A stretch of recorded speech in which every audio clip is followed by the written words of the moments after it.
A lot has been said about Australia becoming a clever country, and that philosophy has been actively embraced and developed in Western Australia. To make it work, we need to ensure that we have a skilled, competent workforce that will meet the needs of our industries now and in the future, and secure the economic and social development of Western Australia.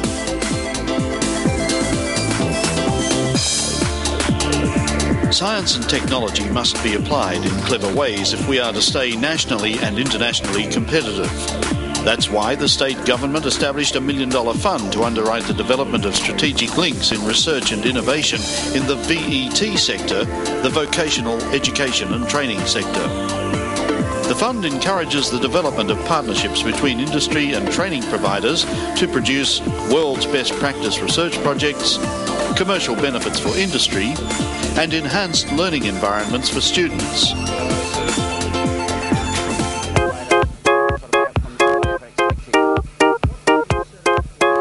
We set out to achieve a weld that produced underwater that would achieve the same mechanical properties as a weld in a workshop, which until this date has never been achieved.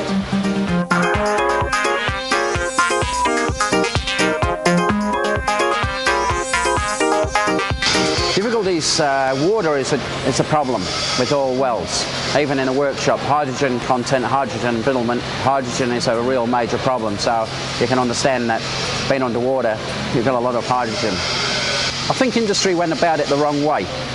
We got our heads around, myself and the team. We sat it down and we thought of how we could achieve this in the easiest possible way. Companies around the world seem to have gone the hyperbaric system way, which is millions of dollars, many tens of millions of dollars. They've tried really difficult designs where we went about to design something that was fairly simple and small to control the weld environment, which was not the whole job environment. We're talking of probably controlling an environment of 150 millimetres, and that's what we did. Well, the grant allowed us to go at this 1,000,000 miles an hour and to actually achieve what we set out to achieve in a year. Without the grant, we would still be at base one. But it meant that there was a lot, we were to be more relaxed on the financial side, which we didn't have to worry about the financial side, and it allowed us to develop the new technology. I come from a diving background, so most of my life I've been in the underwater environment. I came here at XLT to do some training. Things led on from one to the other. I was involved in the research and development program for wet welding. So my expertise in the underwater, Clive's expertise in the welding industry, sort of got combined together to produce the outcome which we have today.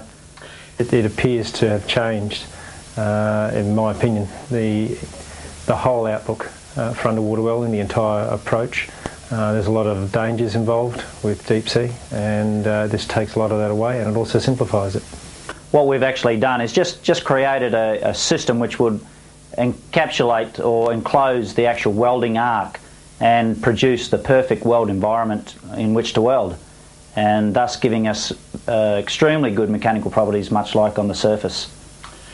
From economics point of view, Clive made sure that when we went into developing this, it was kept to a very simplified design that was effective, and it reduces the costs phenomenally. A day can cost over $1.5 million in the water, and the system is gives you all that you need. And there isn't the requirement for excessive equipment. Day-to-day costs utilising this system could be as low as sort of $25,000 a day in comparison. It's that's with a diver in the water, they do have to have set teams, so the costs overseas are going to vary depending on the exchange rate. It's taken us pretty much over a 2-year period. We did investigate into wet welding long before we got the government grant, the Innovation Fund grant, but since then it's like we've had the funding to go ahead further, that one step further, and it's been a long haul, but a lot of trial and error, and just trying new ideas, new systems, until we've actually come up, like fitting a jigsaw puzzle together, trying to come up with the correct solution. Probably one of the bigger factors is the experience. We can have the unit in operation very quickly.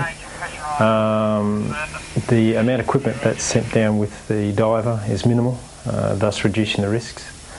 For instance, like in comparison, in Bakun, where we were doing some work on a hydroelectric plant up there, we left here probably within a 20 or 24-hour frame, set up, had the job finished and completed in 3 days, and a specialist from all over the world had been trying for a month solid and were unable to produce, and we completed the job successfully. It was in the deep part of the jungle. The high pressures associated with the system that we had to purge water under great pressure in order to achieve the quality welds that we did. Well, in terms of training, you're actually, what we've produced as well as the underwater welding system which can achieve the dry quality welds underwater, is we've produced a training package to train divers to bring them up to a skill which is credible for the industry. Before there was any standards, there wasn't any, and divers were just going down to produce welds that had absolutely no quality whatsoever. The skill levels are very low. So we're trying to stop bringing in personnel from overseas to do the critical jobs and maybe train the divers in Australia, which they can do just as good a job as the overseas fellas. And the outcome will be huge, because we can train the guys here, we can train them up to a skill level which is absolutely credible to the industry.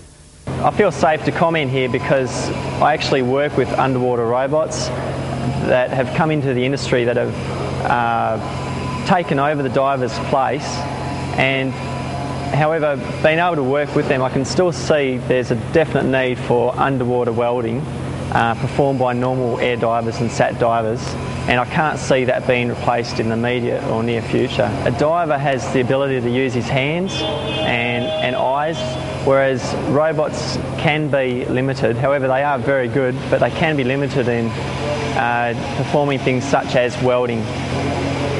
Well, XLT has opened up opportunities for me to advance my skills. I wouldn't be where I am today if I hadn't have received the training from XLT, and I know that it's a great opportunity for young guys wanting to enter industry. They need some formal training, and you cannot get this type from normal high school or without doing a 4-year apprenticeship. This is great because you can compound the time that you spend training and just specialise in the areas that you need to get into the area that you want. At this stage, what we've developed a training curriculum which to date there's not been anything of this sort of standard around the world. So as a training side, we've set a new benchmark of training recognition, skills recognition that will be introduced into the industry. Seaforce Marine is a specialised commercial diving company that basically specialise in the onshore diving, in construction and maintenance, and which includes underwater welding. And we've had quite a number of jobs where we've actually trained our own people, and it's a lot harder for us and it takes a lot longer. And the beauty about XLT is the quality control and the certificate they receive at the end, to that classification. When we see a client, we can actually produce that document to show the client that that's the quality of the weld they'll be receiving. And previously, you could only get it overseas in America and England, and you would never get it in Australia. The diving schools in Perth and Sydney and Queensland, they teach underwater welding, but in their full curriculum, but it's only for 1 day, and they only spend about 1 or 2 hours in the water, and the rest of the time is on the safety. So when the divers come to us, they know exactly the procedures and the safety side, but they don't have the experience to do a good quality weld. From XLT's point of view, where we would like to see ourselves in the future would be leading the world in the new technology, for this to become commonplace, common practice. We think it's very important.